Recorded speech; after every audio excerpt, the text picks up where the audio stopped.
Assalamualaikum warahmatullahi wabarakatuh. Perkenalkan, nama saya Veronica Najia dari kelas 11 4. Saya ingin remedial sosiologi.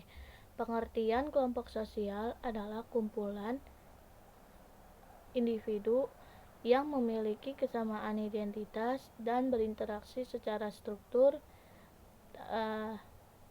untuk mencapai tujuan bersama. Ciri atau karakteristik kelompok sosial adanya interaksi, tujuan bersama, norma dan nilai, kesadaran kelompok, struktur sosial, identitas kelompok, terus ada keberlanjutan.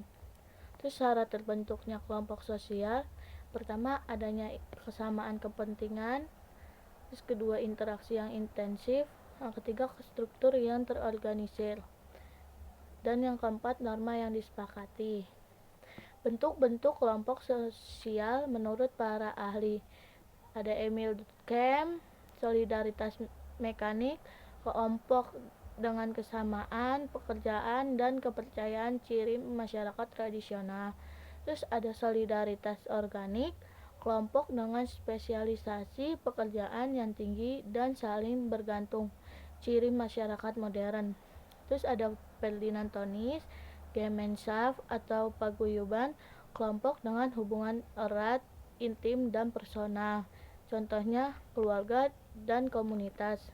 Terus ada Gesellschaft, itu dia ada atau disebut patembayan, kelompok dengan hubungan impersonal, formal dan berorientasi pada tujuan, contohnya perusahaan, organisasi. Terus ada Charles Colly.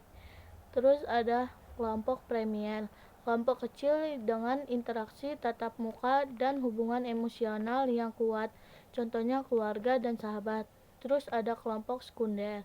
Kelompok sekunder adalah kelompok besar dengan hubungan impersonal dan formal, contohnya organisasi besar, partai politik.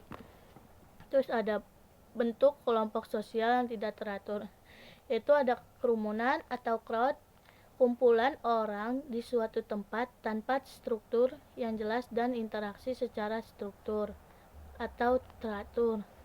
Terus ada casual crowd, kerumunan tanpa tujuan yang jelas. Ekspresif crowd, kerumunan yang mengekspresikan emosi bersama atau misalnya konser. Terus ada active crowd, kerumunan yang bertindak bersama untuk mencapai tujuan tertentu, misalnya demonstrasi. Terus ada panic crowd, kerumunan yang panik dan berusaha menyelamatkan diri. Terus ada public, kumpulan orang yang memiliki minat sama tapi tidak harus di tempat yang sama, misalnya pembaca surat kabar, penonton TV. Terus ada pola hubungan antar kelompok. Yang pertama adalah kerjasama atau cooperation. Kelompok bekerja sama untuk mencapai tujuan bersama. Persaingan competition, kelompok bersaing untuk mendapatkan sumber daya atau mencapai tujuan yang sama. Terus ada konflik, kelompok berinteraksi secara antagonis karena perbedaan kepentingan atau nilai. Terus ada akomodasi, proses di mana kelompok menyesuaikan diri satu sama lain untuk mengurangi konflik. Terus ada koeresi, akomodasi yang dipaksakan oleh kelompok yang lebih kuat. Terus ada kompromi, akomodasi di mana kedua belah pihak saling mengurangi tuntutan. Terus ada mediasi, akomodasi dengan bantuan pihak ketiga sebagai penasihat. Terus ada konsilasi atau conciliation, itu akomodasi dengan upaya mempertemukan kepentingan yang berbeda. Sekian dari saya. Wassalamualaikum warahmatullahi wabarakatuh.